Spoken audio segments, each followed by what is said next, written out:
Thank you for joining us today. For those who don't know, my name is Barbara Kent. I'm a board member with Peace Action of Staten Island.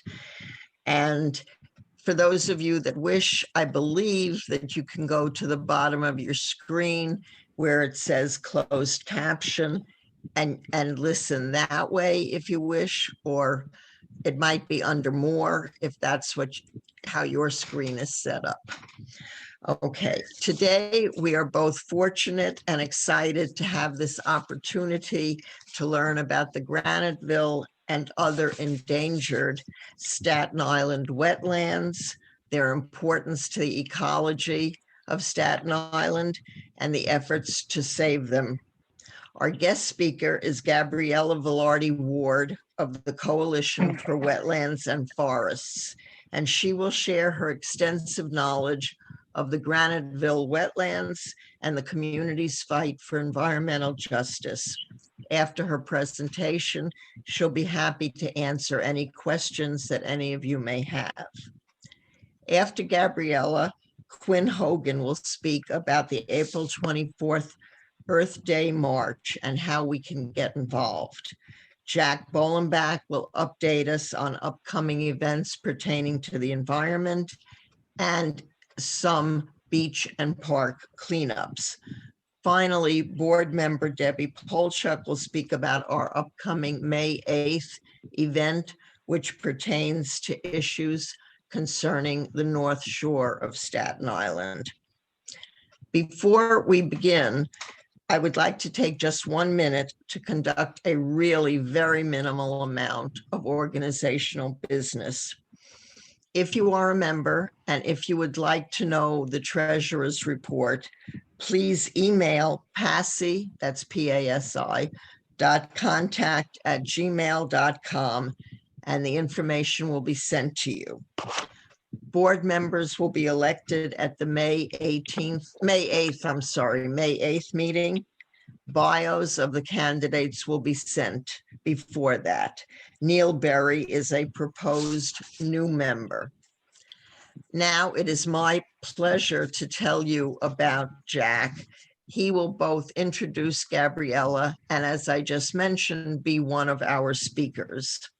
He is a Navy veteran, and before retirement, he was employed by the New York City Department of Environmental Protection as plant chief at various facilities in freshwater and wastewater treatment, operating and repairing high voltage equipment and power distribution systems. He's chairman of the City Engineers Division of Local 3 of the International Brotherhood of Electrical Workers.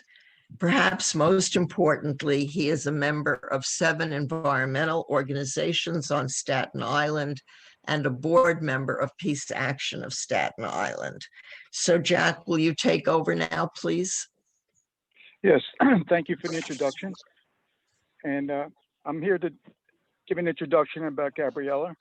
Correct. Gabriella Ward has several college degrees, one in architecture and a master's in theology. She's been an artist, a photographer, an architectural designer, construction supervisor, and 13 years as an ordained priest. She studied architectural design, ecology, landscape design, and urban planning. She worked for the New York City Parks and Recreation for 23 years. She recently retired as architectural design and construction supervisor. She was involved with the Mayor's Office of Sustainable Construction and involved in policy decisions for public projects, sustainable design and construction, and projects were Willowbrook Carousel Pavilion, that's in Willowbrook Park, and the construction at Gracie Mansion. Off the job, since she's been retired, she's co-founder of the Coalition of Wetlands and Forests, which is a fantastic organization that's trying to save the wetlands off of Forest Avenue in Graniteville. She's involved with civic associations, condo associations, and concerned citizens in this fight to save the Granitevilles. In effect, she's trying to save 18 acres of woodlands from destruction. If these woodlands are gone, the next hurricane like Sandy will cause devastation, property damage, and flooding in the neighborhood, and could cause a loss of life. So our efforts are absolutely merit. You know, she's worthy of every kind of merit you can give her, because her actions are going to save a lot of lives and a lot of property damage. And I met her 7 years ago for the fight to save Mount Manresa. And she's been a volunteer, and she's been involved in so many organizations for Staten Island. And I'd like to introduce her right now. So thank you, Gabriella. Thank you, Jack. And I just had the COVID shot, so my throat's sore. So take care. Thank you, Jack, for introducing me, and thank you for organizing this, and thank you everybody who's here in attendance. One of the motivating factors that I have had is that I was a supervisor of construction. I was in charge of the construction at Midland Beach, right on the beach, in 2012, before, during, and after Hurricane Sandy. I was there that morning. We had 15 feet of water on that site. Lots of people lost everything. It was devastating. It was devastating. And I'll show you some photos later. But that's been a motivating force. That should not happen to anybody. 24 plus people died that day. And it should not happen anywhere, but and I don't want it to happen here. And it's a possibility, as we will see. So I'm going to go into sharing screen.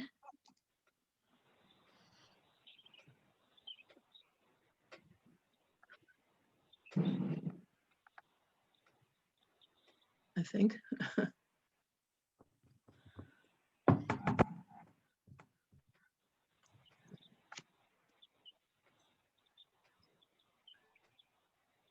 Okay, here we are.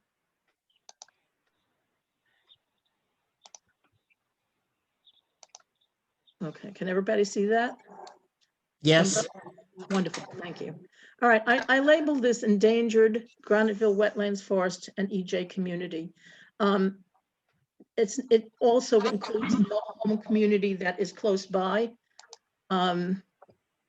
We are in danger if we lose this, and I'll show you why.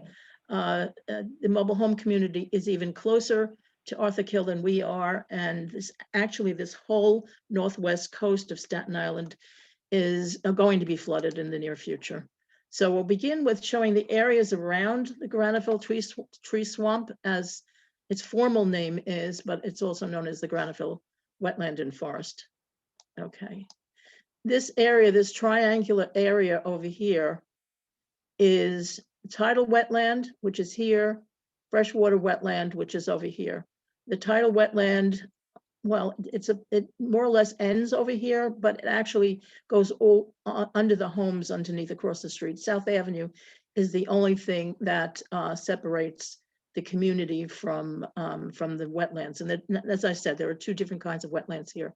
The tidal wetland, which moves all the way through here to the west and empties out in Arthur Kill. It is a tidal wetland, so it goes in and out twice a day. It is what they call brackish because it has salt water from the Arthur Kill, and it also has fresh water mingled. So that's known as brackish. Now let's look at what's around this area. To the north, and as you can see this little triangular space here, that's the wetland, the two wetlands. And right to the north of that is Newark Bay, right here. It's a huge body of water. Here is, and it goes north from that for a long while. So nobody's really looking at this. This is a very large body of water that in storm surges, in sea level rise, in all of the things that we have, torrential rain, all the things we have due to climate change, this is liable to, and it has caused flooding around here, and it will cause flooding here too, as well as from Arthur Kill. So it's not just Arthur Kill that we're threatened by. Okay, here we have the tidal wetland as well as the freshwater wetland here. And look at the scale of this compared to the hundreds and thousands of homes over here. these are all homes. These little rectangular spots are all homes. And this is huge compared to that. It's taking up 2/3 of the wetland. This is about approximately 18 acres. This is approximately 12 acres. So it's more or less about 2/3 of this property that is going to be destroyed if this goes through, if we lose this, and we're left with only this. And let me see if there's another one.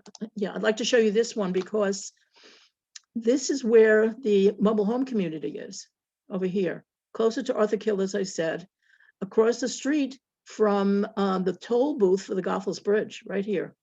They were flooded during Hurricane Sandy. We were not flooded during Hurricane Sandy. And as Carl Alderson has said, he's a scientist from NOAA, has said that this saved us during Hurricane Sandy. And he showed us why. And he said, if you lose this, you are going to be flooded.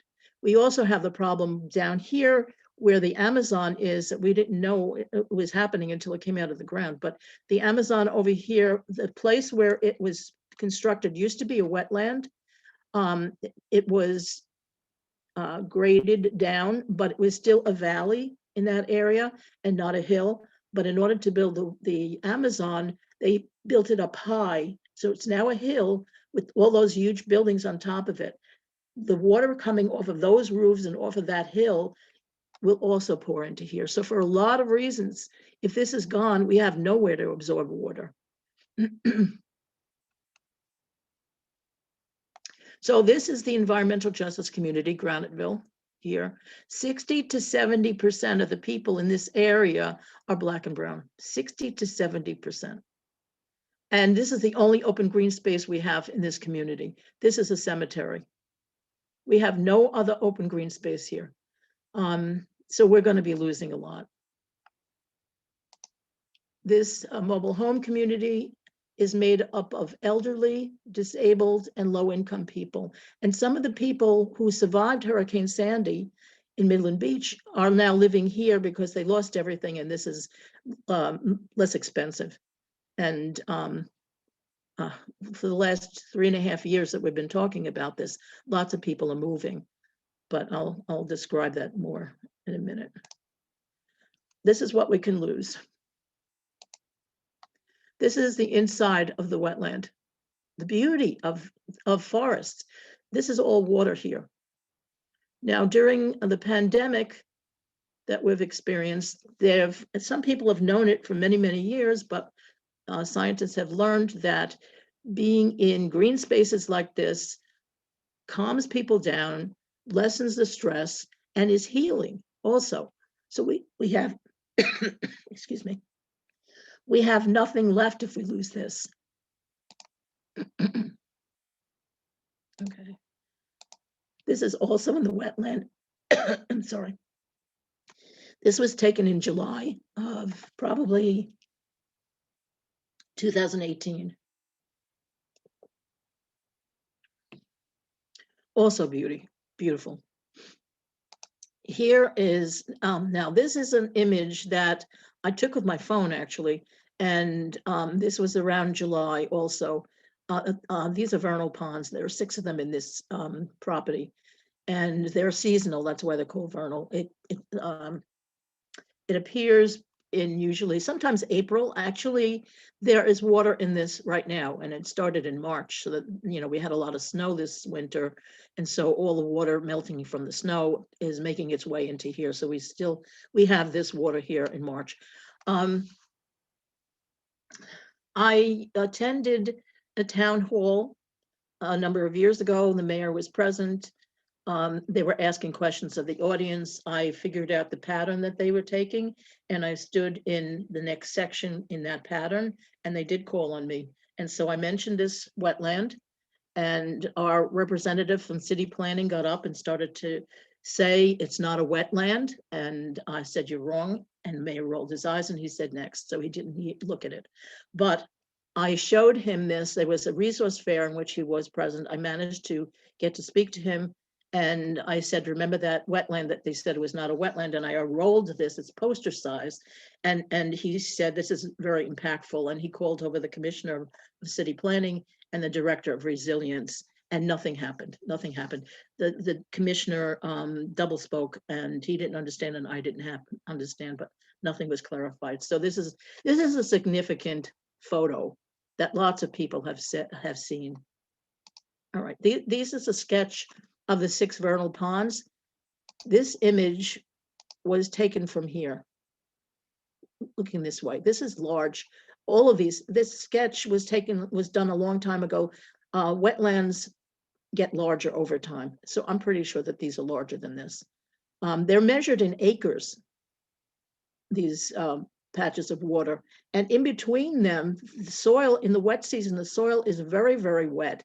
You can slip on it, you can sink into it. So I think the whole thing is a wetland, not just these 6 months out of the year ponds. This one is under the jurisdiction of the Army Corps of Engineers, because this goes out into the tidal wetland, which is below here, empties out into the tidal wetland, which goes into Arthur Hill, which is water between 2 states. So it's waters of the United States. So since the Arthur Hill is waters of the United States, Old Place Creek is waters of the United States, and this pond, which goes into Old Place Creek, is also waters of the United States. The developers cannot build in this area. Now, what else we are losing, I'll just focus on this one for a minute. We're losing the beauty of nature and the calming influence, as I said. We're losing the cooling influence of trees, because when trees are taken down, the temperature in the neighborhood around it goes up. And so you have, especially in environmental justice communities, you have very hot situations, especially in the seasons that are hot. We're losing the ability of trees, roots, and the soil underneath to sequester or to collect or store carbon in the trees and the roots and the soil, collecting carbon. So if we don't have that collection anymore because the trees are not here, carbon is going to be released into the atmosphere. These trees provide a way to reduce the carbon. Carbon is a greenhouse gas, as we know, and it causes climate change. In addition, methane is also a greenhouse gas, and that is emitted by the planes, which come overhead constantly. So if we don't have anything to absorb these toxins, we're going to be in trouble. We also are losing the ability to cross South Avenue safely. This is a very busy avenue right now. The lights are timed very quickly so that people speed, so that they can get across South Avenue quickly. During rush hour, people want to avoid the traffic in the expressway, so they go up South Avenue to get to the ferry or wherever. So it's a very busy, very fast street. We're losing the ability of trees to absorb water and air pollution.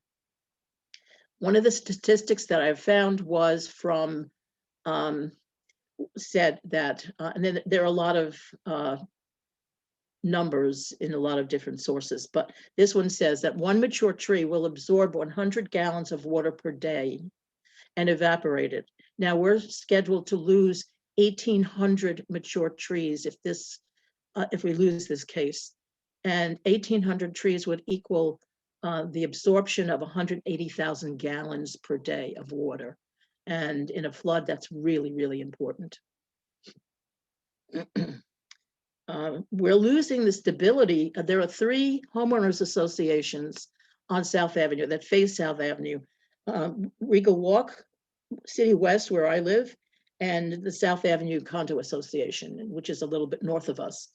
And they face South Avenue. And if we lose this, we'll have to pay astronomical amounts of flood insurance. And I can tell you, if you want to ask me in the question and answer period how much, I will answer that. I don't want to go into it here because of time, but we'll lose the stability of these homeowners associations. The amount of insurance that we'll have to pay will bankrupt them. We'll have to move because we won't be able to afford them. We can't raise our homes because they're like longhouses. There are 10 units in each house. So it's going to be impossible to raise. So we're losing the stability of that, of these and then the renters also will have to move because their rents are going to go sky high. Owners will be forced to move, and this community, for people who can afford the insurance and who can afford to raise their homes will come in, and this area, 60 to 70% people of color, will be gentrified, as we know happens in many other places. We'll have the loss of small businesses on Forest Avenue and in other places also, because they can't compete with BJ's prices. So there'll be unemployment of the small businesses, and small businesses spread their profits throughout the community, and it circles several times before it leaves the community. Big corporations do not spend their profits in the community. They take it elsewhere, leaving the community in poverty, poorer for it. So the corporations leave the community poorer, the small businesses circulate their profits in the community, leaving it stable and with money circulating. This has happened many, many times. There's nothing new about this. When a large corporation comes into a community, the community is left poorer. That happens all the time. Now, as far as climate change goes, 2 years ago, the UN IPCC, International Panel on Climate Change, said that we have 12 years to change this, to slow down climate change, or we will not be able to. So now we have 10 years, and actually we even have less than that because the IPCC did not include feedback loops. Now I'll explain what a feedback loop is as an example. The ice is melting, the world's ice is melting, as we all know, which goes into the sea, which raises the sea level. It emits, the ice is covering over the carbon, the methane, everything that is a greenhouse gas. And when the ice is gone, it emits it into the air, which makes the climate warmer, which makes the sea warmer, which makes the sea level rise, which makes the ice melt. And it circulates over and over and over again. That's what they call a feedback loop. And the IPCC did not include that in their study. It's not an arithmetic progression like 1, 2, 3, 4, 5. It's a geometric progression, which goes 2, 4, 8, 16, 32, 64. The increase is much faster than a normal 1, 2, 3, 4, 5. In our environmental impact statement that we got when we were in the city, fighting this in the city, provided by the developer, they had to check all of the marks that would impact the community around the development, around the project. And every mark was checked as no effect. So the developer is telling the city that everything, including aesthetics, including traffic, including all these other things, and there were some omissions in it also, have no effect on the community, when I just went through a lot of effects and more. There will be more. So if you want to know more about that, ask me in the Q&A also. So right now, and I'll tell you this when we go through the legal aspects of this. The city building department gave the approval last December, I think it was December 11th of 2020, the approval for the developer to clear the land, which means cut down the trees, and rough grade, which means pull the trees out by their roots. And I believe that that's what happened in December when they approved this, because nothing looks like a fresh cut. But I will explain when we talk about the legal aspects of this soon. We're also, this is still the environmental justice community. I live across the street from this complex. This is Regal Walk. These are not clouds. These are emissions by the 3 chemical treatment plants in New Jersey and refineries. And these are normal clouds. These were going by very slowly. These were very close to the houses, and they were going by very quickly. And I filmed this, I recorded it for 13 minutes, and it was longer than that. I just stopped at 13 minutes. I spoke to, and this happened 3 times. So these are toxins, these are carcinogenic toxins that are in here that are falling out on this community. And I spoke to EPA 3 times about this. The first time I spoke to him about this one, this is a screenshot of this. And so this was the first occurrence. And I spoke to EPA about this, and he was saying that they just had an inspection of that plant just the day before. And I said, well, what better time to do this kind of emission than to do it when you know that you're not going to be inspected again for a while. So we have this. I spoke to EPA 3 times and so far nothing's happened. So we are really a frontline community. We are experiencing all kinds of pollution, all kinds of threats of flooding. And if we lose the forest, we have all kinds of things will happen. This is, and I'm going to leave this presentation for a little while to share, if I can, hopefully, share the sounds of the forest. Because the architect, when we visited with the architect in the beginning of this project,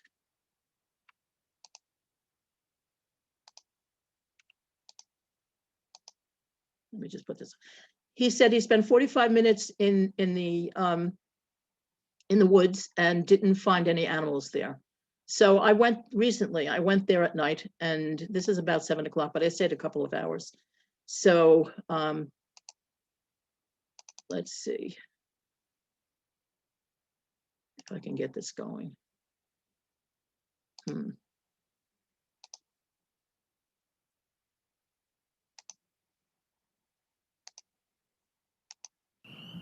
it is. Can you all hear that?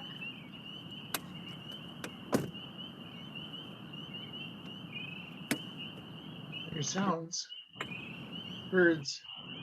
Those are Birds. frogs. I think. It's not for the image, it's for the sounds that I'm showing this. This is the sound of life in this woods, in this forest. This is the sound of life. And you can see the water in there. This was about 2 weeks ago, the end of March. Yeah, I'm pretty sure those are definitely frogs.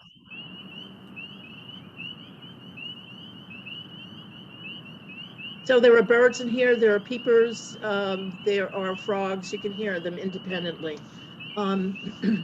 Janet actually sent this to the Audubon Society so we could possibly identify who the birds are, what species they are. Okay, I'm not going to go through the whole thing because this is long. So let me go back to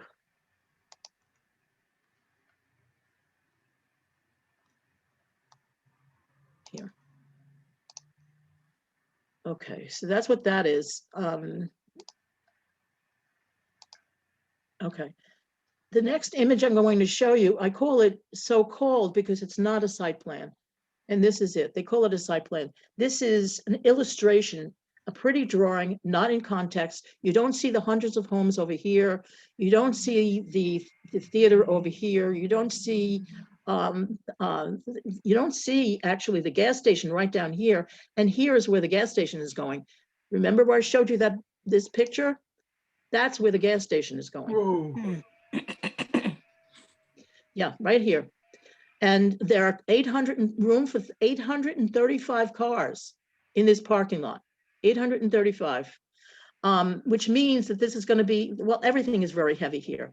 What you have to do when you calculate the load, and I've done this, when you calculate the load of the buildings, which means the weight of the buildings and the cars and the other 2 buildings and the gas station, which is gas storage tank underneath, when you calculate it, it's a tremendous number. And so the soil in the wetland will not be able to hold up this because the soil is very loose and not able to be compacted well. So what they're going to have to do is to remove all of that wetland soil, put in inert material that they call mica, and compact it. I've seen this done also, and compact it very densely so that they could put the structure for these buildings in here. Now, we foiled this real site plan. A site plan has dimensions on it. This does not. It's not in contact and it doesn't have dimensions on it. So we foiled the site plan, and we found, first of all, that the trees are not mature trees. First of all, we knew that, and they're 25 feet apart, so they're not going to stop a flood. And the bioswales, which is supposed to be sustainable, I've done that also. We took a look at the section through those bioswales, and there are pipe in there. which means that the pipe go out into the street. The street has a combined sewer system, which means black water and gray water combined in there, and goes out to the sewer treatment plant, which should have been 35-year lifespan and is now over 60 years old. So this is going to contribute to the overflow of the sewer water in that treatment plant and into the harbor. This also is a problem. This is supposed to be a retention basin, which is supposed to percolate or be absorbed by the soil underneath it. And as I said, in order to compact to have all this heavy weight on it, it's dense underneath it, and then it has a pipe in it also. And that goes out into the street and out into the sewer treatment plant. So this is hiding a lot of things. All right, so our risk of flooding. This is a map. The city planning, the same agency that approved the destruction of the wetland, is putting this out. And you can find, there are different levels. It's an interactive map, so you can go to 2020, 2050, 2100, and find out wherever you live in the city, what your flood risk is through this map. This is South Avenue here. This is 2020. The projection is, as of 2020, we are at risk of flooding. And look how it's infiltrated the community already. And so we are at risk right now of flooding. Every time there's a storm, I look out the window to see if the water's coming up the street. Okay, this is the link, and if I can, I will put these links in the chat later so that you can see this. It's on our website, cwf.org, sicwf.org is our website. If you go to the videos, you'll take a look at what Carl Alderson, who is the scientist from NOAA, is saying. He presented this to us at Snug Harbor at one of our educational forums in 2019. And he's saying if we lose this, we're going to be flooded. And he also said that we were saved by the wetland during Hurricane Sandy. Now, this is Hurricane Sandy. I was at Midland Beach before, as I said, before, during, and after. The order to work date here was April 15th of 2012. So I was there several months before the storm. I was there that morning, and when I got there, the police would not let me in. I had to get all of the city's records, the construction drawings, the shop drawings, the calculation books, everything. I had to get out of my trailer. So I finally convinced somebody, but the police came with me, and they stayed with me until I got all of that information out and into my car and left. Then they left. So, and I went back the next morning, and this is what I saw. A lot of devastation. There were a lot of areas. I didn't see all of these areas, but there were some areas where the water receded. It's very hilly, that area. And so the water on the bottom of the hill in the valley did not recede. People drowned in their own houses, in their own homes. So this is one of the areas during Hurricane Sandy. Here's another one where they're rescuing kids. Some of the, here's another one. This is what happened to some of the houses there. There are a lot of houses that this happened to, a lot of houses. This is Highland Boulevard. Now, Highland Boulevard is about a mile away from the water. And look at the flooding here. You can see how deep this is. Look how high the traffic signal is. It's only a few feet off the water. So the rest of it is underwater. That's how high the water is. And this is those people that built up high. The water came in at the bottom of their homes. Everything got moldy, and everything is like this. And this was like this for months. I could smell the mold for months. This is one of the last slides I'll show you, and then I'll begin talking about the legal aspect. We could go into that more when we talk about, when I get the Q&A. This is the pink part of this, Staten Island, of course. The pink part of this is what flooding has already happened. Look at, this is where our wetland is, right here. It's already happened, flooding. This is projected flooding. The green and the yellow is projected flooding. So if you go to that city planning flood risk mapper, you'll see wherever you live what the flood risk is. And I will post that. That's the link for it, but I'll post it in the chat. So let me go back, stop sharing, and I'll talk just a few minutes about our legal process. We went through the city ULURP process, and that was when we went through city plan, the city council. The city council approved this plan to knock down, to destroy the wetland, approved it in October 31st of 2017. I was there. I was there for all of the meetings. They had to demap the paper streets, they had to rezone it, and they had to approve it. So I was there for all 3 meetings. And they approved this destruction by a vote of 50 to 1. One person voted against it. So after that, we went into the state DEC, Department of Environmental Conservation. At one point, I'm skipping forward a lot, but at one point they said that we had to provide a sufficient number of requests from people for a public hearing for this. We had 1,700 letters from various people throughout Staten Island requesting a public hearing for this because they did not want to lose the wetland. And after the review of the letters, DEC came back and said that a public hearing is not warranted. We did not get a public hearing. And so, and then they granted the permit to the developer right after that. We've had 2 lawyers. The first lawyer withdrew after the permit was granted because she couldn't bring us to the court. And then we finally found another lawyer. The first lawyer told us that we had 4 months to file an appeal. So by the time we found a new lawyer and we exchanged all the documents and they wrote the documents for the appeal, they found out that the Department of Environmental Conservation has a statute of limitations of 30 days, not 4 months, 30 days. So of course we missed that time. And so the developer was not included in our lawsuit at first, but he demanded that he be part of it, not for us for fighting with DEC. And so we had to grant that. And so they're part of the lawsuit, and they filed to dismiss the case right away because we missed the deadline. And so it went to court again. We were also suing DEC because they didn't give us a public hearing. And they're supposed to, according to their secret documents, they're supposed to give us a new environmental impact statement, which they did not. They accepted the city's environmental impact statement. So we never got a real EIS that shows the impact on the community. Right now, where we are, and I showed you the picture of the trees that were cut down, and I said in December, the building department gave them the right to do that. And so we filed an appeal of the ruling that against DEC of the 2017. Oh, I didn't mention that.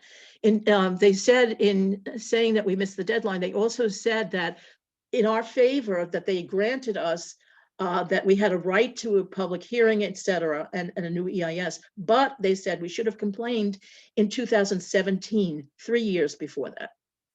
And so we filed an appeal against that ruling, and we filed an injunction. The appeal was filed on March 1st. The injunction was filed, I think, on March 19th. And we're waiting for the injunction to be approved or not approved. And it will be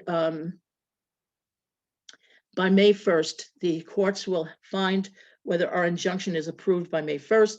The lawyers for the developers said that they would not continue working there as long as until at least May 1st.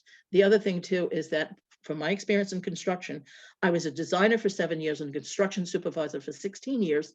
From my experience, they cannot do anything in there without a construction fence, and the building department has to approve the construction fence. From what we have found in the building department website, there is no approval, no mention of construction fence. They're cutting down trees. There's no indication that this is private property. There's only indication that it's park department, and they're cutting down trees where the public can walk through this property and get hit by a falling tree. And so that's part of the injunction. There's no, I think that they thought as long as they didn't have a fence there, we wouldn't be alerted to what they were doing. And so they didn't put the fence up. In addition to which, on the fence needs to be all of their permits so that everybody can see it. And they don't have a permit for the fence from the building department, so they don't have a fence. So the courts have been keeping us busy with technicalities, and we have not been able to present the merits of the case. And that's where we stand right now. So I will take questions if we still have Okay. time. Yes, we certainly have time for questions. I just want to say what a wonderful presentation, and thank you for everything you're doing. And please, if you have any questions for Gabriella, ask her. Maybe she'll answer. I just want to say, if people want to put their question in this chat, they can, or they can unmute. Unmute. Yes, Sally, the chat is disabled. John Macbeth here. How are you? The chat is disabled. But I did want to ask. I just wanted to set the record straight in just one specific aspect. Okay. You mentioned the it's re-enabled. Thank you. Yeah, I don't want to. didn't realize it was disabled. Thank you, John, for letting us know. I don't want to go out of turn. Is it all right if I ask my question, Sally? Yeah, go ahead, Sure. please. Sure. So in terms of the community board vote, you said it was 50-1. That's No, it I wasn't the don't- community board. It wasn't the community Oh, board. It was the okay, city council. City council. Oh, City council. Thank The community board did vote to protect the wetland by a slim Yes. margin, by a very slim Yes. margin. Yeah. that is true. I Yeah. am the community board representative for this area that includes this particular project. Okay, wonderful. Right. Wonderful to have you. And I definitely voted no. There's been some misinformation going back and forth on that particular aspect, but I just wanted to clear the record. But thank you. Okay. Thank you. You're welcome. Any other questions? Can I ask, this is Mohan. Sure. Let me come up on the screen. Wait, hi, Gabriella, you are doing a yeoman job. Thank you. You don't know where you have this energy to do such a wonderful job. Having said that, I'm also part of the committee board, and definitely I would stand against. I think Barbara Sanchez, she is also one of the activists here. We all work on the Mount Manresa. Yes. I think, yes, definitely I would have opposed it. Now, did you ever came to community board and spoke there about this? Did you ever came and did a presentation like this? Can I do that? Is that? what No, you're yes, asking? I will, definitely. certainly. Just let's coordinate the date. Yeah, I certainly definitely. will. We'll check with that's the best place for you to come, and I think you have got a wonderful message, and it's really making sure that people are well aware of all this, what's going on. It's a complete threat for Staten Island community. I Yes. don't know how we can sit and tolerate this, what's going on here. That's So correct. with that, let me reach out to you. I think I'll get your email address from Sally and Barbara, and then I can reach out to you, and Okay. I'll talk to the committee board. I think John is also here. We work together on that. Thank you so much. Appreciate it. Thank you. Any other questions? Yes. Gabriella, what you said about Amazon having to build up the land to build on top of it, and how they've contributed to potentially creating a really dangerous situation for Graniteville should BJs be built. Can we enlist the aid of Amazon? Tell them, look, you did this, and if this happens, what the possibility of destruction is. Could we get some help from them somehow? I would be nervous about that. The Amazon Union in, I think it's Atlanta, Georgia. Yeah. Just voted down. They are not part of a union now. They voted Alabama. Alabama. Thank you. Yeah, they voted no on the union. So I don't trust them. Right. We Yeah. are, Janet, as you know, and you are a premier researcher. As you know, we've been looking for an ideal situation for somebody to buy this, because the owner still owns it. Even if we win this lawsuit, the owner still owns this property. They can come back with another proposal and we'll have to start all over again. So we need somebody to buy it. I've got people looking at all the different agencies of the city and who can purchase this kind of property. We want to turn it into a park. And to imagine the best outcome, the movie theater in that area is out of business. And so the best outcome would be for that to be a recreation center, an educational center where people can learn about nature, learn about climate change, crafts, painting, photography about nature, and learn about the cooperation and the balance of nature and all of that in that movie theater, and then have this research teaching woods, forest next to it with trees identified, etc. That's the ideal situation. And that's where we should start from. And back away, what was the step before that and the step before that? We're starting from a losing position. We're fighting them. We should really image or imagine what we want first. Yeah, so we are looking at people purchasing this property, and I've got a file full of billionaires. Too bad it's just a file, but okay. Any other questions? Yes, if I may, this is Sure. David. I'm still trying to reconcile the whole process when you look at it from its with its larger implications. There are other areas in the country that have gone out of their way to keep and maintain their wetlands. This is a project that is already underway. It has all the permits it needs. It has an as of right building construct. I think that the time for what we're doing now is long past, don't you think? Money has already been invested, and as you indicated earlier, just a moment ago, the best thing would be to sell it to someone, for the owner of the property to sell it to someone who is going to build an interpretive center, which is what it sounds like you want to have. And We're not I'm- stuck. may Go I ahead, David. Go ahead, David.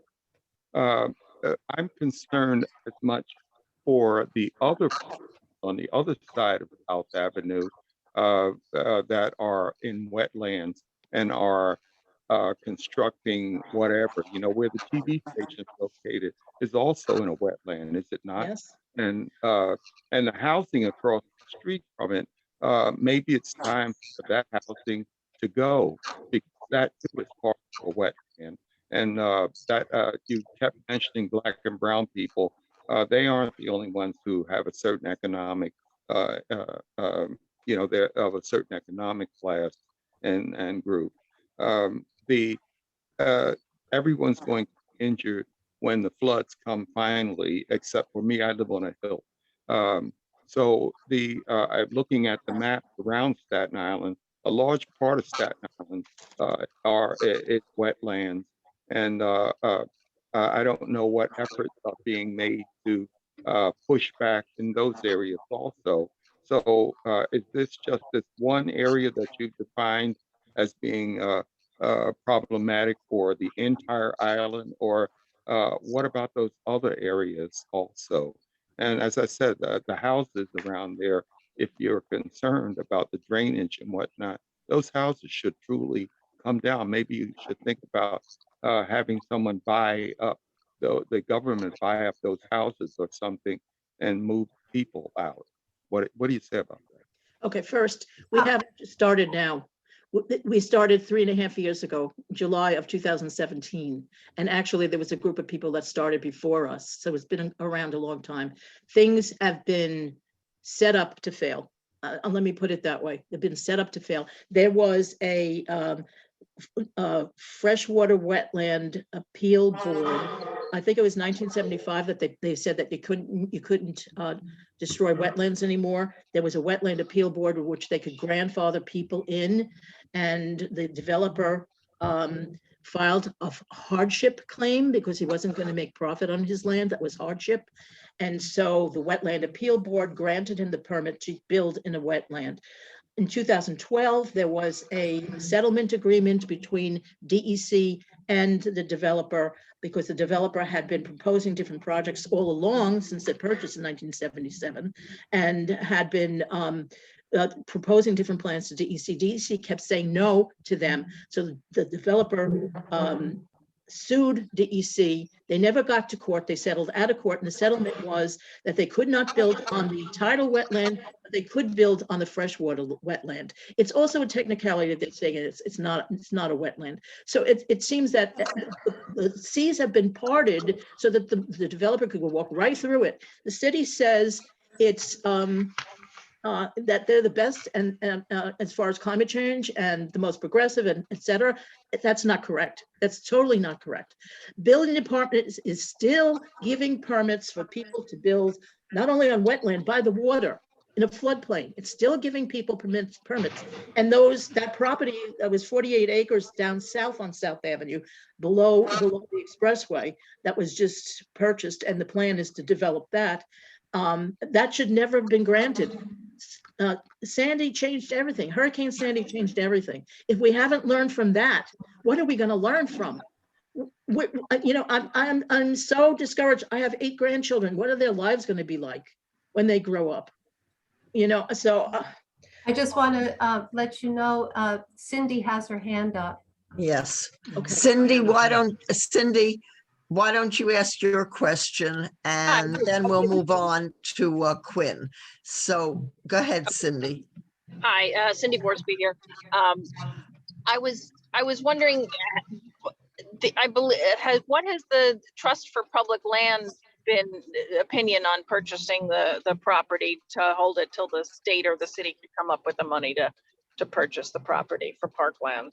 Yeah, we've brought this to them a number of times, and they cannot be involved in it.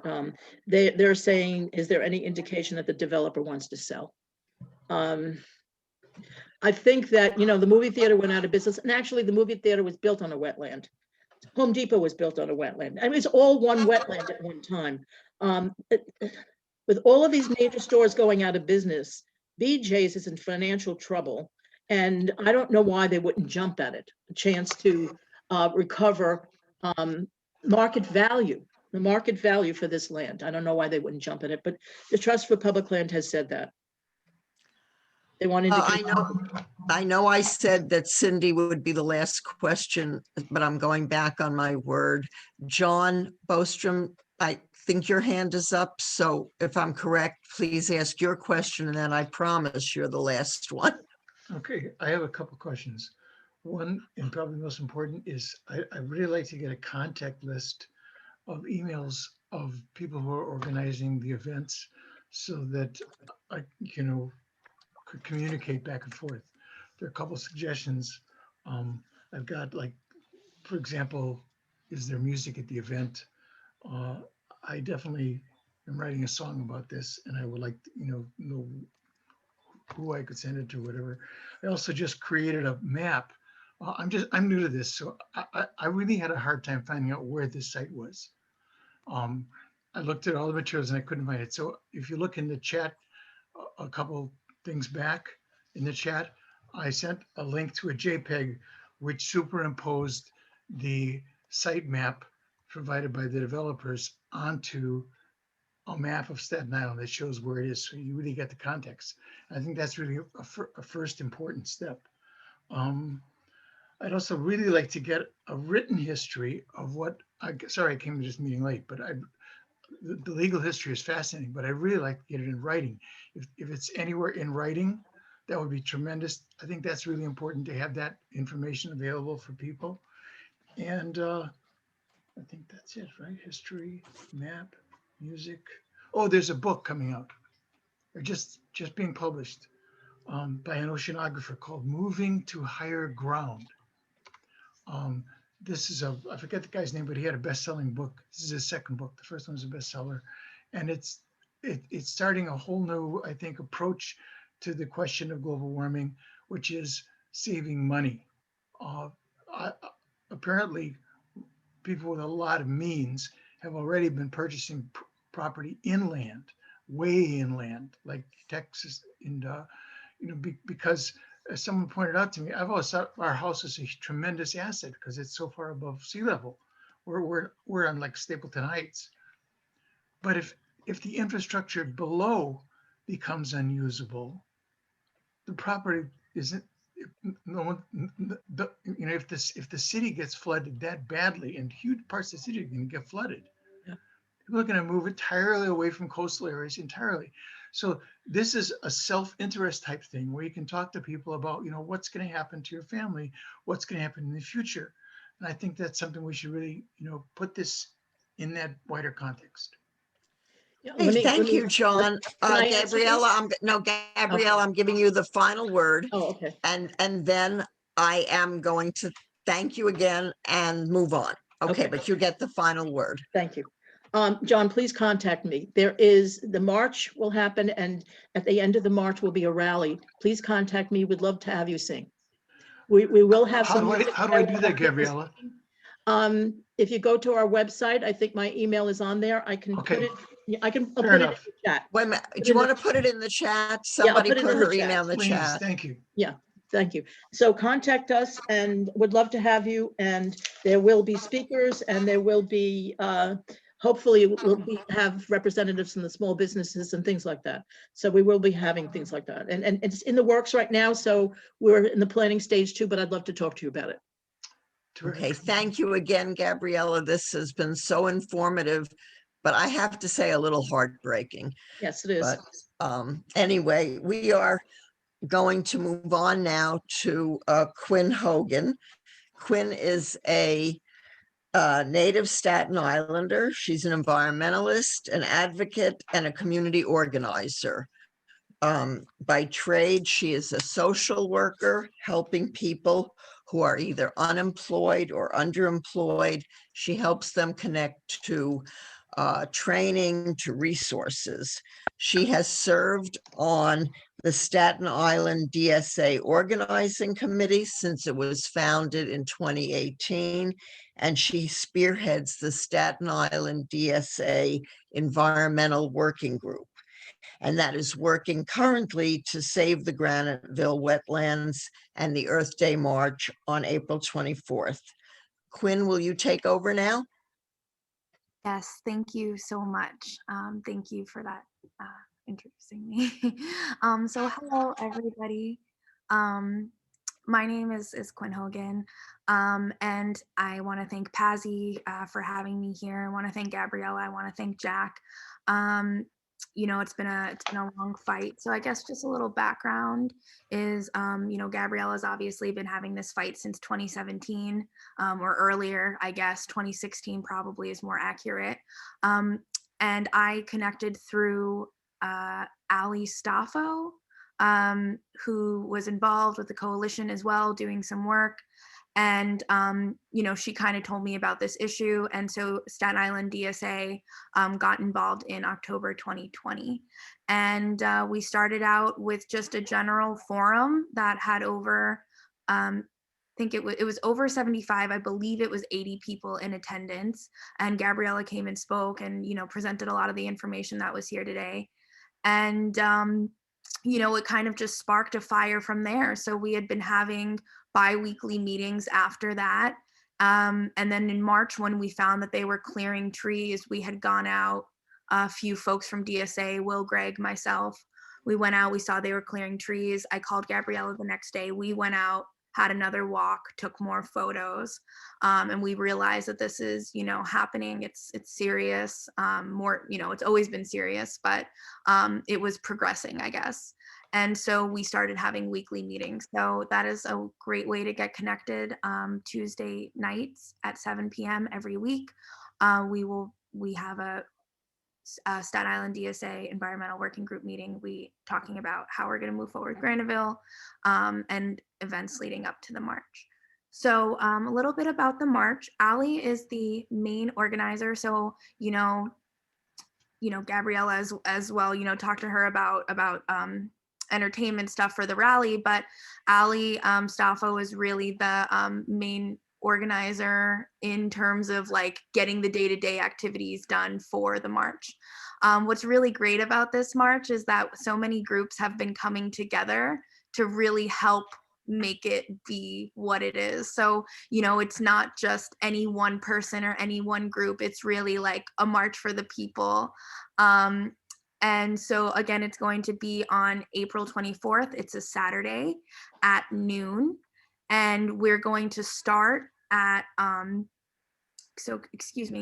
going to start at Richmond and South and walk to Richmond and Forest. So if you don't think you can do the walk, feel free to just come to the, you know, in front of, not on the property, but in front of the Regal Theater.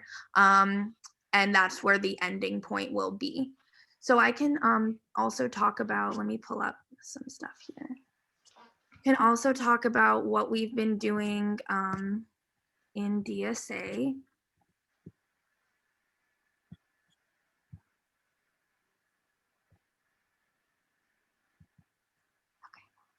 So I guess I'll finish talking about the march first. So if we are on Instagram, Facebook, and Twitter.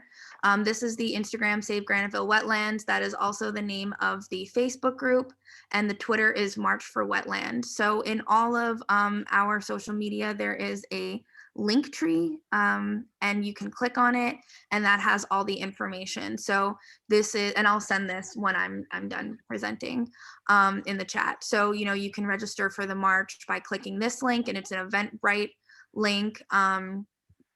We need all of the folks that we can possibly get out there. So if you can attend, please encourage your friends or family to attend. It is kid friendly. It is family friendly. We have some kids who want to dress up like wetlands creatures, like frogs. So that's going to be happening. So it's going to be a good time. It's going to be safe. We did want to make sure that, it was very safe in terms of protecting us with the police, because we know that a lot of protests happen over the summer, and we really wanted to ensure everybody's safety. So they will be escorting us in the front and the back as we block off the street. Move on. And these are some other ways that you can get involved. So you can volunteer. Mainly we need people helping, and you can just fill out this information. It'll go to Allie, she'll get in touch with you. But mainly we really need people to be flyering and asking businesses to hang the flyers for the march, and just continue to spread the word about that so that we can get as many people there as possible. There is also a GoFundMe. I also want to shout out Peace Action for making a donation. We really appreciate it. And we've only been launched for a little under 2 weeks, and we already have over 160 people registered for the march as of the past Tuesday, and $1,000 raised as of today. And then this is some articles on it, a lot of information from Staten Island Coalition, plethora of information, this website. And the final one is the petition, which we should also, be circulating this. Gabriella's Connection, the Sierra Club. And, please sign it and fill it out. It'll be in the link tree as well. So that is the information on the Save Graniteville Wetlands March. The other thing that Staten Island DSA has been doing, and this is our page if you want to follow us, is we have been, really trying to figure out what else we can do to build awareness about the march, about the issue, and to, have some kind of an act or have some kind of an ask of people. So we came up with 2 ideas. The first one was the environmental justice report. So I think Gabriella mentioned this, but this is actually considered an environmental justice area. So I don't remember who said it on the call, but somebody said, oh, we need to be talking to folks and saying this is going to affect you and your family. And that's exactly what we're doing. So we've already been door to door once, and we're going to be going door to door again Thursday and next Saturday. And continuing up until the march and after the march. And so we have a flyer with a barcode that you can scan. It's going to bring you directly to this environmental justice report. And we're going to be encouraging folks to fill it out. Because if you look, I should have explained this first. The an environmental justice area is defined by the mayor's office. This report comes from the mayor's office. It's defined as a low income or minority area and is environmentally sensitive. So if we look at the map,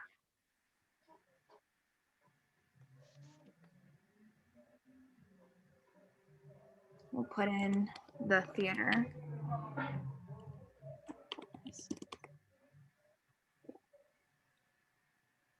So this pretty much all of Mariners Harbor is considered an environmental justice area by the mayor's own, statements. So our question is, how could the city, how could the state, but especially, city planning, allow this to go through when this is known now as an environmental justice area? So with that, you know, we had a training with the Anthropocene Alliance and the Staten Island Coalition for Wetlands and Forests. And we launched our first Wetlands Wednesday on the 31st, March 31st. We had a little under 225 tweets. And then our second Wetlands Wednesday, and this is on Twitter, was last Wednesday. It's every Wednesday, so you could see in the title. And we had just under 500 tweets. So we essentially doubled in tweets and engagement, which is great. And we're hoping to double again this next Wednesday. So the next storm is Wednesday the 14th, 7 to 9 p.m. And this is a document I can send out to you guys and explains everything. It has some information about the issue. A lot of the stuff is cited from the coalition's website. It mentions the environmental impact report, and it does give you information on how to sign up for Twitter if you don't have an account, but you're willing to make one for the event. And then we have some ideas of what people might tweet depending on, you know, what their what matters to them. So we have a climate change take, and the other thing that was mentioned on the trainings, that photos really help. And with the young folks, not even just myself, especially the younger generation, they love memes, like joke photos. So we, you know, made all of these joke photos. Like when I was young, Forest Avenue had real forests. And we also included some pictures, you know, that the coalitions have. This is one of my personal favorites, is Mayor de Blasio dropping a ground chuck. And yeah, so, you know, we're just really encouraging people to, oh,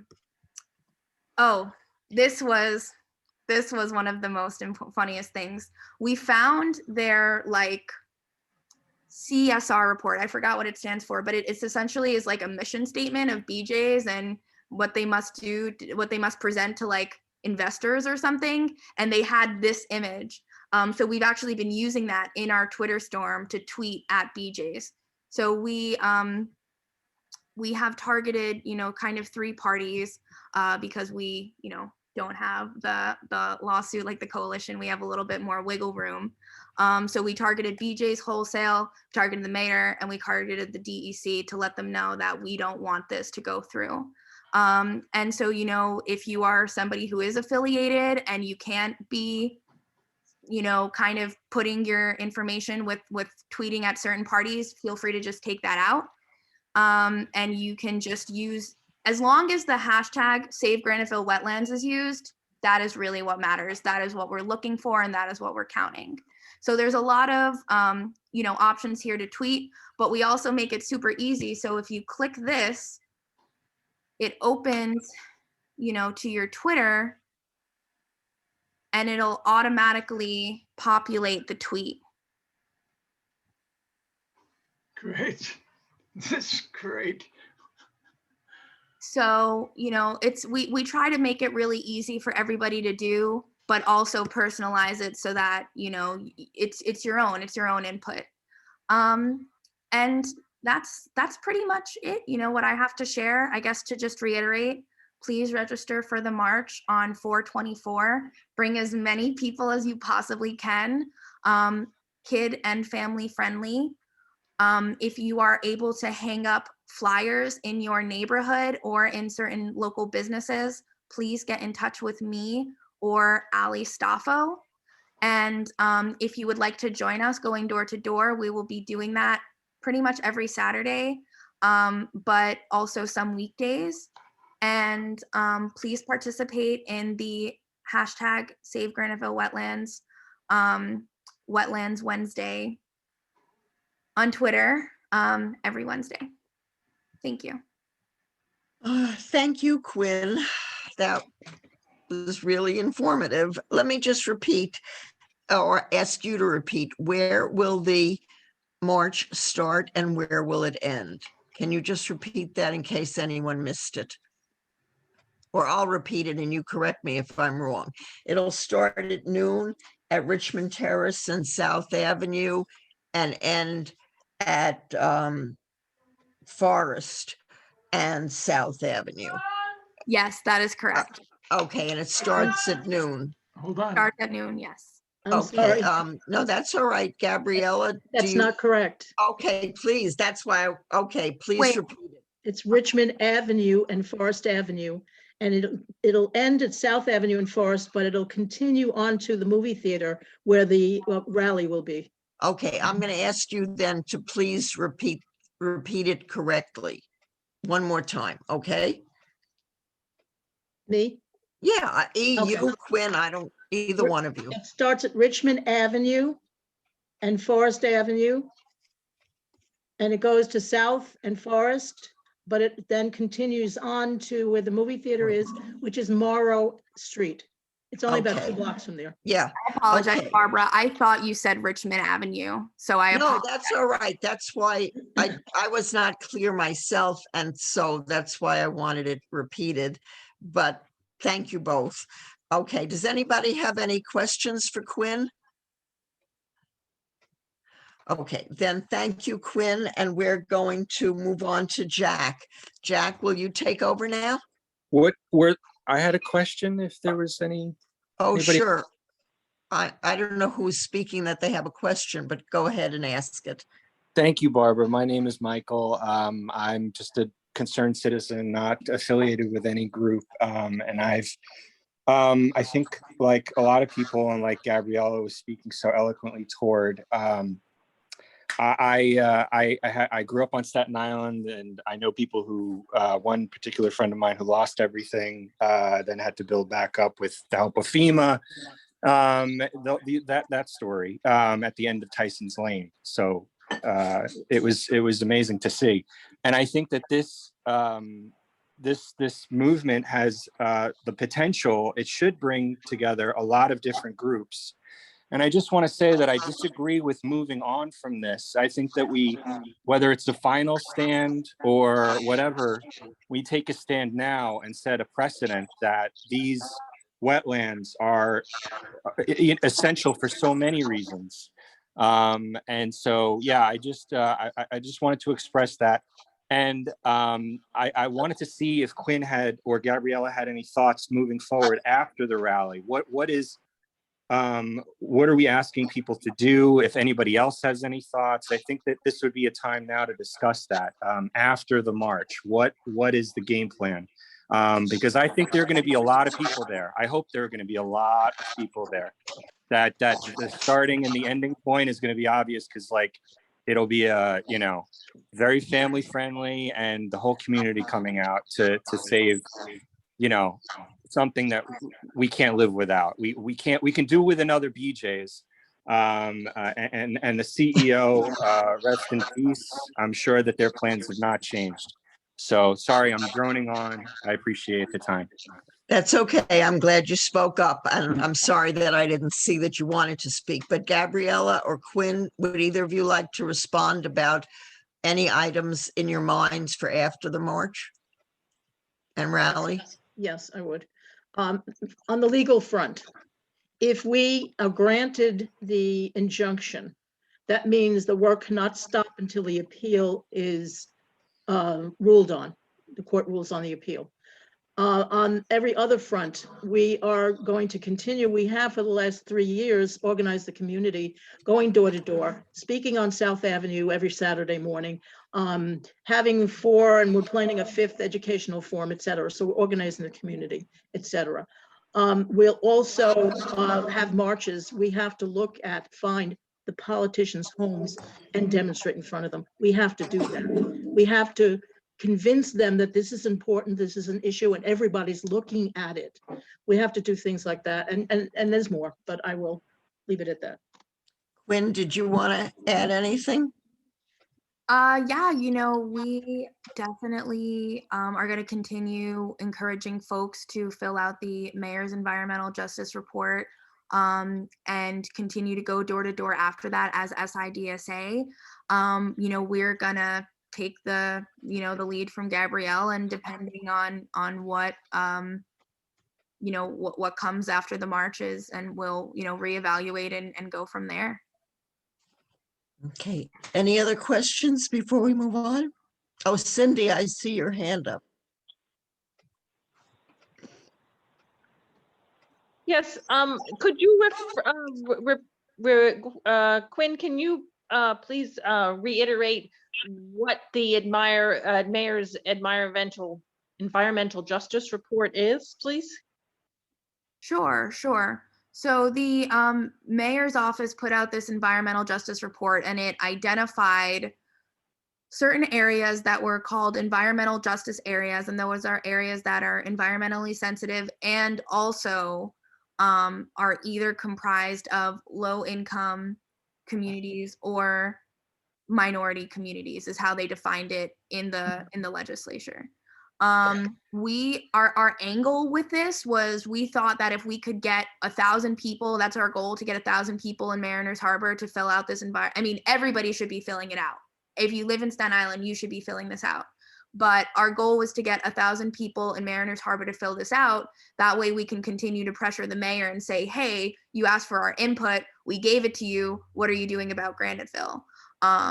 And so that was our angle with that. I hope that answers your question. It's essentially a feedback public comment form. So about how many have you collected so far? And it's on the website of the DSA? Haven't started going towards. It is in our link tree. I can put it in the comments again. We haven't started going door to door about the environmental justice report yet, but that's going to start on Thursday. And we haven't really collected them because you have to submit it through the city website. So we made like this barcode and we put it on a flyer. And so you can take out your phone, take out your camera, scan this barcode, just open your camera, and it'll take you directly to the website. And we're going to try to walk people through that. Understood. Thank you. I'd like to talk about another small wetlands that my wife and I have been involved in for decades, which is the Snug Harbor one. And I see a big difference in government responses. In 2004, they were going to build the Chinese scholars, the healing garden that exists in Snug Harbor. I don't know if anybody's been there, in the wetlands. Everybody on Staten Island denied to me that it was a wetlands. I was teaching at Brooklyn Tech, and I got two teachers, one who was a civil engineer who was going to go measure everything with me, another environmental science teacher. And we were going to have kids volunteer over the summer to try to prove it was a wetlands. It turned out to be already a mapped wetlands, but there were no online things. Somebody in New York State, who I called, faxed it to me, but would not take credit for faxing it to me, the map. So we appeared at a meeting where they were announcing the building of it. I had tried to approach Snug Harbor leadership, ignored me. The city, they ignored me. And we passed out the map. And I dressed up in a suit and tie. Our then current city councilman say, oh, good idea, but I don't want to go up against Snug Harbor, Mike McMahon. And I took the podium and announced it. And because it was already a mapped wetland, I had a big advantage over this fight. But now they're trying to do things again in Snug Harbor, can create more roads next to the wetlands and parking lots to help the thing. And what that will do is more water to go in the wetlands. And I don't know if people who realize it, who don't live near here, but during Sandy, one of the worst hit North Shore areas was right at Snug Harbor, because the surge came, and it took them weeks or months to figure out why. But we had people, I mean, I'm 37.5 feet above the water in my house, and about 5 blocks. But 3 blocks away, coming out of Snug Harbor, was water that got up to people's first floors and covered their dining room tables, because the surge hit right here. It came up the Arthur Kill, it came up the Hudson, and hit here. Not well known, except for the people who lived through it. Right now, I'm getting nowhere. The DEC, which was very responsive to me over the years, one time we found crap being a sewer line going into the wetlands. They came right, Snug Harbor ignored me, the head of the Parks Department, who was her brother, who lives on Walnut Street, about 100 feet from where the shit was coming into the wetlands, was 200 feet where he lives, ignored me. I called the state, they came right in, they picked me up, we went, they asked me if I wanted to come. Well, they told them off after I showed them where it was. But now I'm talking about them building, and I'm asking for the environmental approval report, and nobody's getting back to me from the state. So not only is the DEP, but the DEC, do I have that right, Gabriella? Which the state is the DEC? Okay. Anyway, you're muted, Gabriella, I'm sorry. I do that all the time. I'm sorry. I worked at Snug Harbor for over 10 years. I supervised construction at the Tuscan Garden. Okay. So I know the land is owned by the park department. Snug Harbor itself leases that land. Yeah. So it's the park department you want to get to. There is a group of people that are fighting the park department in many scores, because the park department is doing all kinds of things that are against what we should be doing for climate change. So I think if you contact me, and I put my email address in the chat, I'll go further into it. And I know that they were flooded because the Lemon House there was completely flooded. And there are 21 toxic sites on the North Shore. And the flooding has already occurred in many of those areas, and include the toxic sites include uranium. I guess lots of people know about it by now, but it includes uranium. And so those waters and the floods were going into people's houses from all those toxins. And the condition that they're setting up now is the excavation of Kilven coal to deepen it and widen it, and then not remediating the toxins before they do that either. So it's a whole warfare. Yeah, I don't know if anybody's seen the side, if we know about that ship that got stuck in the Suez. Yes. I see, because I walk in Snug Harbor every day, at least 5-6 days a week, the size of those gigantic ships. We can't imagine that the havoc that would be wrecked, not just on shipping, but on Staten Island, if one of them went sideways, the new gigantic ships, Neo-Panamax. But it's also, I think the thing is it seems that our unfortunately democratically controlled state and appointed and city are much worse 20 years later in terms of responding to these things. Yeah, and not only that area, but the area of Port Richmond Avenue is in serious trouble for flooding. Right. Their flooding is projected to go all the way down to Forest Avenue, or close to it. Yeah, so they're in serious trouble. So I will put that link in our website, and the website is in the chat also. It's SI for Staten Island, CWF for Coalition for Wetlands and Forests.org. And I'll put the link to the flood risk mapper from city planning there. And you can see anywhere in the city, anywhere in Staten Island, what your flood risk is. Thank you. All right, thank you. And Jack, are you ready to speak a little bit? Yes, I am. Okay, so please do. Thank you. Okay, these are all very good points brought up today. And again, Gabriella, thank you for everything. You've been fabulous in this fight. And it wasn't for you, they'd probably be building already. So, you deserve so much credit. And I'm glad to see too that the Sierra Club is on board. That's very important. Yeah, they've been very, very helpful. Thank you. Yeah, the more information we get out there to people, and it works. Like you've all saying that one person goes out there and does something, and another person does something for the environment. It's better if we all try to do it as a team, because we can make a difference. And that's exactly what the real estate industry does. They have their realtor groups. They're more powerful. They have money. And that's why you end up with a Mountain Research, and that's why we're having this fight now with Graniteville, because they're powerful and they know how to influence people. But Protectors of Pine Oak Woods, who I'm a member of, I'm actually a board member of them, they had a semi-annual meeting on Wednesday evening, and they invited the candidates to come. Mohan was there. Mohan gave a great speech. And the environment was the topic, and people are more aware of the environment today, whereas even 20 years ago, you didn't see much of it. So I find that's very encouraging that you see that. I'm here in Von Briessen's Park right now. A little kid about 7 years old walked all the way over to the wastebasket and threw his candy wrapper in it. That's an encouraging sign.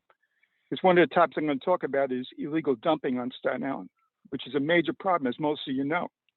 I mean, even if you go by the Graniteville Wetlands, you'll see by that cinema complex that now deserted, you'll see people come in the evening, at night. They're dumping garbage. They're dumping household refuse. You'll see it along the service roads, on Goethals Road South. If you go off by the Verrazano Bridge on Narrows Road North or South, you'll see illegal dumping.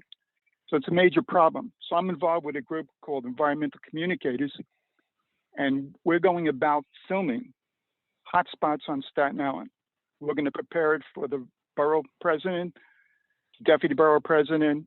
Mario asked for a couple of elected officials asked to see this video once we get it completed. What we filmed these sites where all this garbage has been dumped. And this is very good to bring this up being it's Earth Day.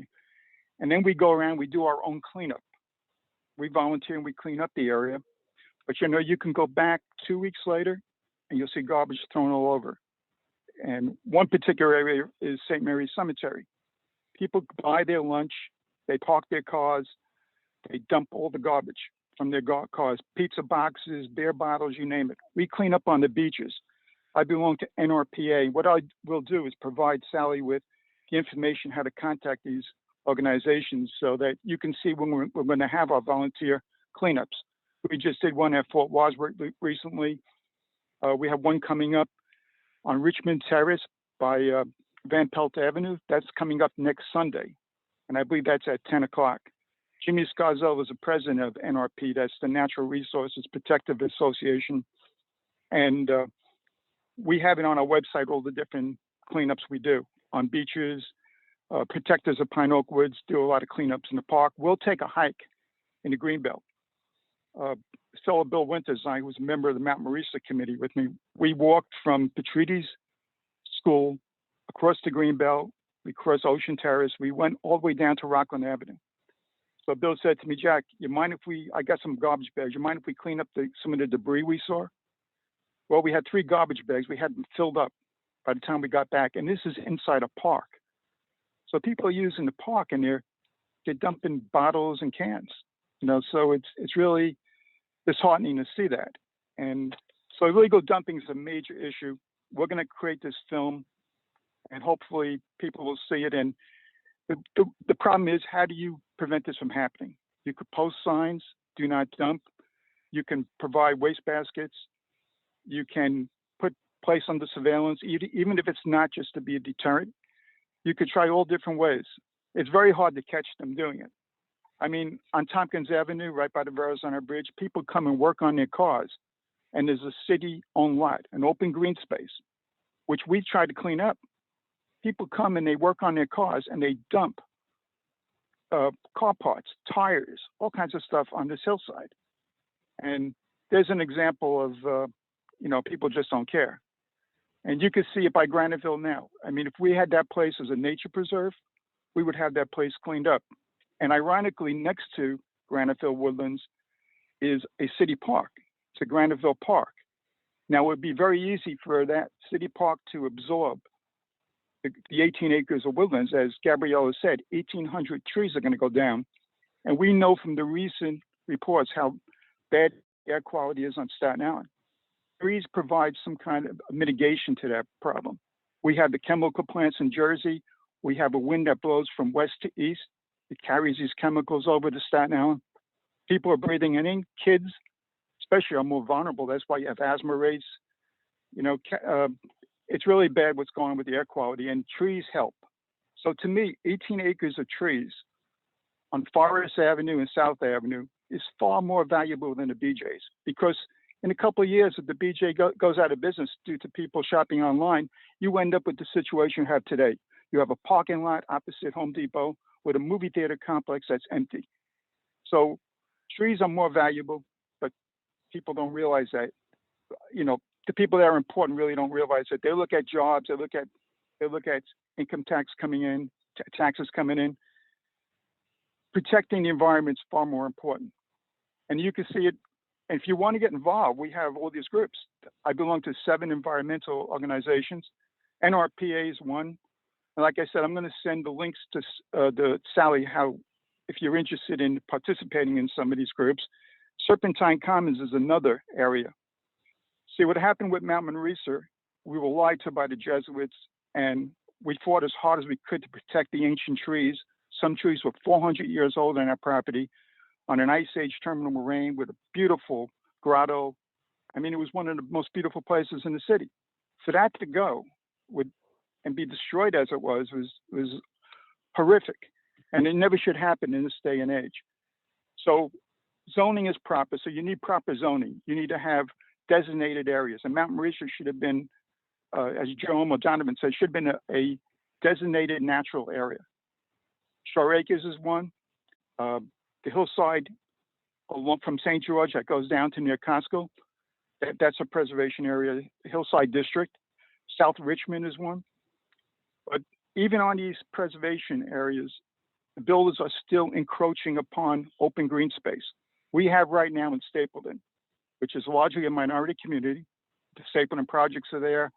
The children really have no open green space. The only place available is a not-for-profit organization called Serpentine Ridge Commons. And we have 10 and a half acres of land there that's protected. And we maintain it. I get involved, I volunteer with all this stuff. We maintain it. And there's another 9 acres that's vulnerable to be taken over by builders, even though it's on the hillside preservation, it's on a steep hill. So we are asking, trying to do it. And that's one of the important things of belonging to all these different organizations. We can form a team and petition the New York State Environmental Bond Fund to go in and purchase these private unprotected properties and include it into Serpentine Commons. So we don't have what's happened to Mount Manresa and what's happening to Graniteville. We want to be proactive and attack the problem today rather than wait, and then the builders come in and they do what they want. Because once that happens, I know from experience, it's so difficult to combat it. So a fellow named Mark Fati, who belongs to the Protectors of Pine Oak Woods, he went out, I helped him with it. We went out and we actually found all the unprotected open green spaces on Staten Island. He's putting together his report, and we are going to present that officially so people are aware what's vulnerable. We have no problems with development, but we're against overdevelopment. And what's happening at Graniteville is overdevelopment. You think about it, they're building a parking lot that's going to be 7 feet above the roadway. Why are they doing that? They know there's flooding. So where's that water going to go when you have another surge? If you have another Sandy, the water's now going to crest over South Avenue, go into the homes. You're going to have property damage. You may even have loss of life. And they're talking about catch basins. I worked for the New York City DEP. I was in the electrical plant, but I can tell you this. I worked that night when the surge hit the plant I was at in Brooklyn, Owl's Head. That water crashed in. We had a 14.6-inch wave that came into the plant. I was drenched. We were trying to hook up these sump pumps to no avail. Everything, we were flooded out. And what I'm saying is when a surge comes in, that home that's by the Gatos Bridge, the trailer home, those people are going to be inundated because the water's going to have nowhere to go once those 18 acres of woodlands are gone. There's nothing to absorb that water. There's no trees there. It's going to be just a concrete barrier with an asphalt parking lot. The water's going to crest over South Avenue, and the people in that area are going to have problems. These surges that you just said about down by Richmond Terrace, they can come in. And it's not just on the east shore of Staten Island where you have the problems and they're building the wall. The water has to go somewhere. So having trees now, trees provide oxygen, they absorb carbon dioxide. We have global warming because 50% of our forests, if you look back in 1970, since Earth Day started, we lost 50% of the rainforest, already gone in Indonesia, in Kenya, places like that. You can look on the map and you'll see it. And what do trees do? They absorb carbon dioxide. I mean, the Earth is one ecosystem. The moisture travels across the Amazon. When you lose those trees, you're losing, you're going to have global warming. And if we're pointing a finger at other people in other countries, here we are on Staten Island. We have 18 acres of trees that could be saved. We have 15 acres at Mount Marisa, ancient trees, 400 years old. And we're letting this go. So I think it's important to get involved with these environmental organizations, Protectors of Pine Oak Woods, Natural Resources, the Protective Association, the Serpentine Commons. There's so many. I'm going to provide the list of them. And again, we have these garbage cleanups that are very, very important. And we have to make the public aware about illegal dumping, the plastics. You all know about plastics, how it's affecting the oceans, the wildlife. I mean, New York City now is a good sign, has the best water quality since the Civil War, since the 1860s. And it has that because of the treatment plants, the Clean Air Act, the Clean Water Act, establishment of the DEP, and the funding. We had the funding to build these treatment plants, upgrade them, and I worked in them, and I can tell you, the job is really difficult, but the end result was cleaner water. And as a result, we have seals that are here off the Staten Island. In 1980, the beaches you couldn't swim at South Beach. It was polluted. It was banned. You had no wildlife off the waters of Staten Island. Now you have seals. Once in a while, humpback whales come in, and they're coming in for one main reason. The menhaden, the fish that they feed on, is back. Then the fish are feeding on the microorganisms. That's why the wooden piers had to be changed to concrete, because these little organisms are boring into the piers. That's a sign of a better water quality. And it's as good as I said from 1860s. So we have bald eagles, you have ospreys. So that's a positive thing. The DEP wetlands, they protected the wetlands with the Bluebell Project. They did a fantastic job in the South Richmond district. They also took over Mid-Island. That's why you see that construction around Highland Boulevard and by Midland Beach and all.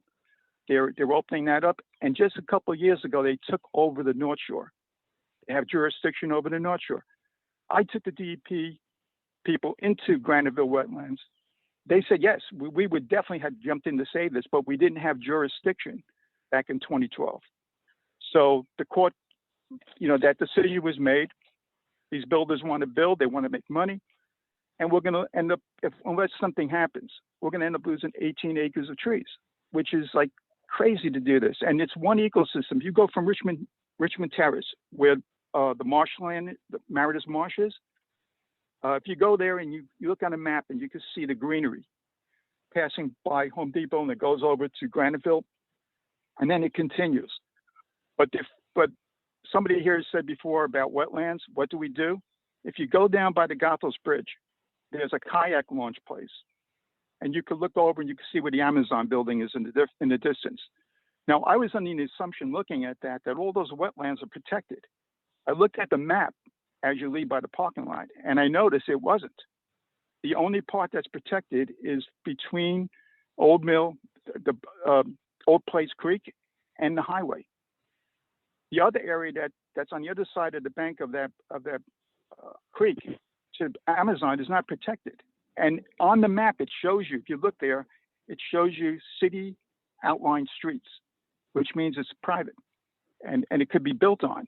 So you could have more Amazon buildings on that site. And these are wetlands.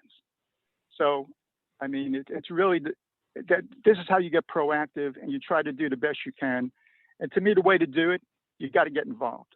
And it just can't be Gabriella by herself or Barbara Sanchez, or Janet McGee just doing things on her own, or it's got to be the elected officials.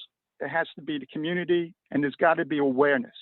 And the best way we could do it, promoting it, is on Earth Day and continuing it. Stop the dumping, enforce the laws on illegal dumping. I mean, you'll see people throwing their air conditioners, refrigerators even along the sides of the service road. And that's how bad it is on Staten Island. But I think we make the people aware, and we understand how the air quality is bad from these chemical plants. We understand we have the busiest highway in the country here. And there's things we could do to make the quality of life better. And the only way you do that, you look at South Richmond as an example. Why can't we be doing that on the North Shore? Why couldn't the North Shore have protected these wetlands and environments? Why are they expendable? You know, it's not too late to save the Graniteville 18 acres of woodlands. And I think we have to give it a try. We have to do the best we can, because once it's gone, you know, the old saying, it's gone forever. You know, they destroy, what's that song? You destroy paradise and put up a parking lot, you know, something like that. So I think it's very important this Earth Day to go forward and to continue the progress we've made. Like I said, the waters are cleaner. The air is not good because of these chemical plants. And why not get the government to make sure that they put the proper anti-pollution devices in these plants? You know, so we don't have this, like what Gabriella saw coming across to Staten Island. And 90% of the time that wind is blowing from west to east, and it comes right over to Staten Island. So for the welfare of the kids and to provide natural open green spaces, especially on the North Shore, it's very important we expand Serpentine Commons, protect Graniteville, preserve the part of Mount Manresa. That's still, you know, there's trees are growing back, and some of the old growth trees that were destroyed, the babies are coming up again. And we have fox now, you see on the North Shore, you see deer.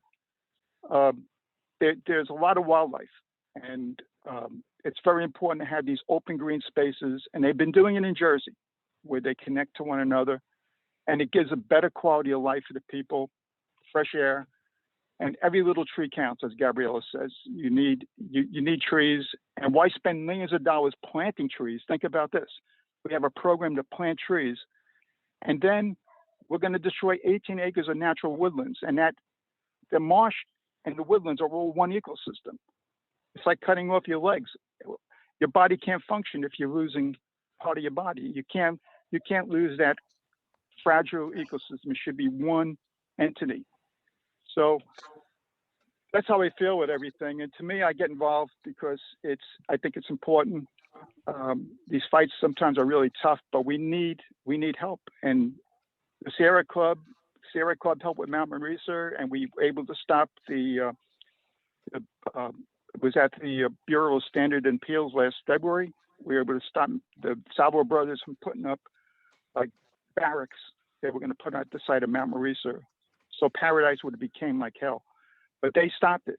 And now they tried to appeal it. And James Otto, he went ahead and named those streets deservingly as greed and all kinds of things like that. But the builders are part of the problem, and we need a compromise. We need development, and we also need, I'll just finish this up by saying this, we need to have a balance of nature, you say.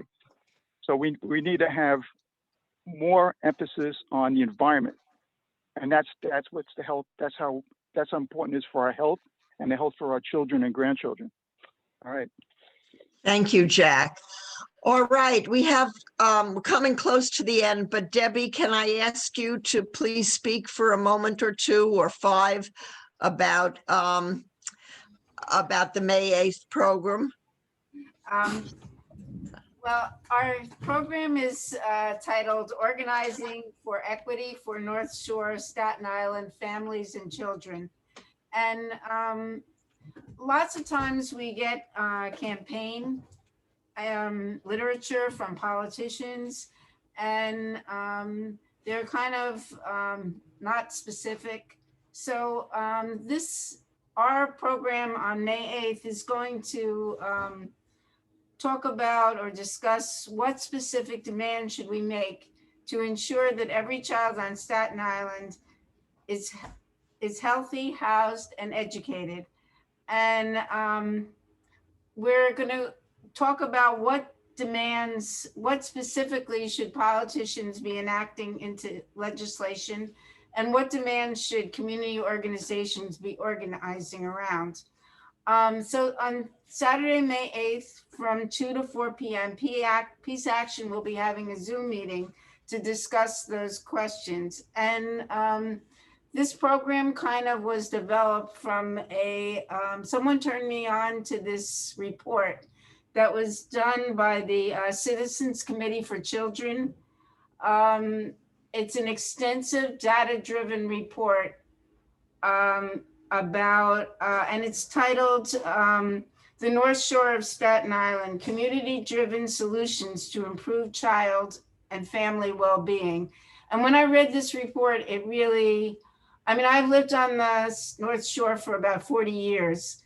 And the report told me things that I didn't know about Staten Island. And it really builds a very data-driven,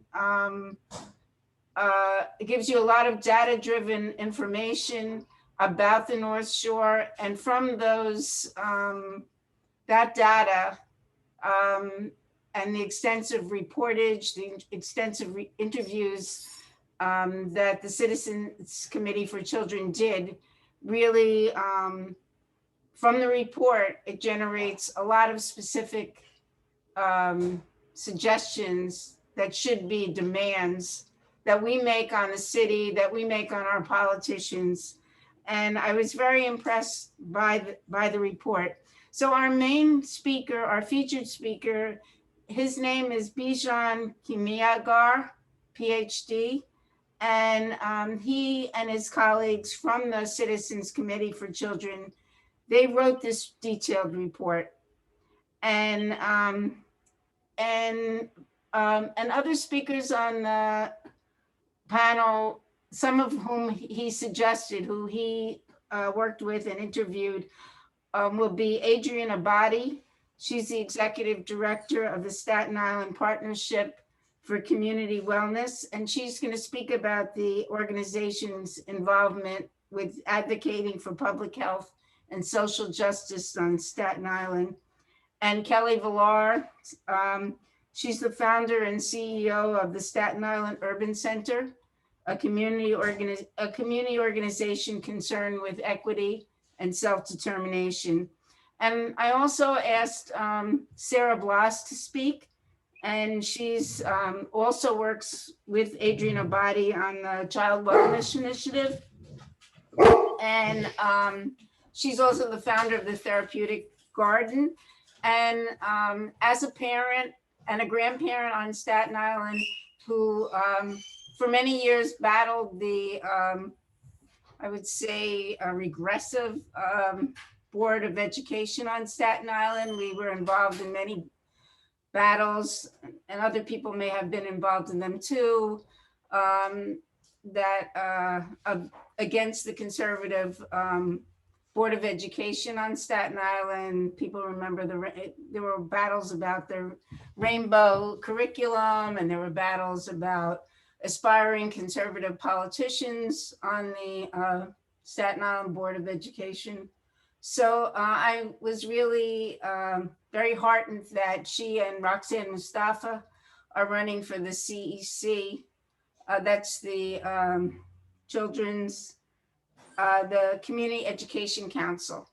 So even though they've kind of taken the power away from them on the Community Education Council, it still would be very positive to have a progressive voice representing teachers and parents and students on Staten Island CEC.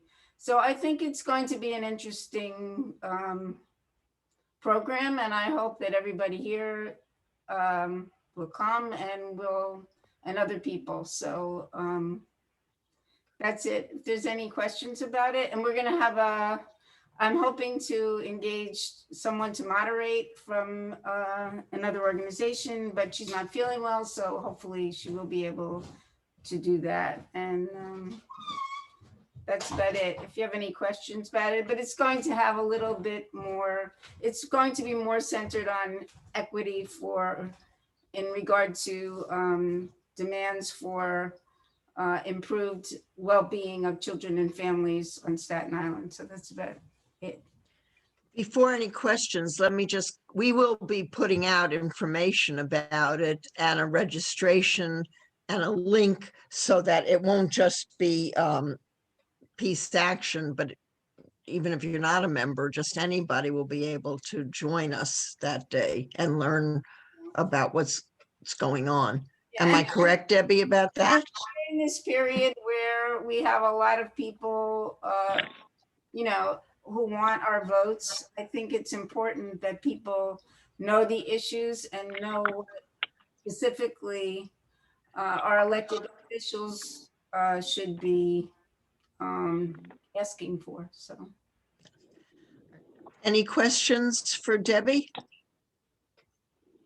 Okay, we have a few minutes left. Any question? I moved on because I wanted to make sure Debbie had enough time to speak, but anyone have a question for Jack if he's still on?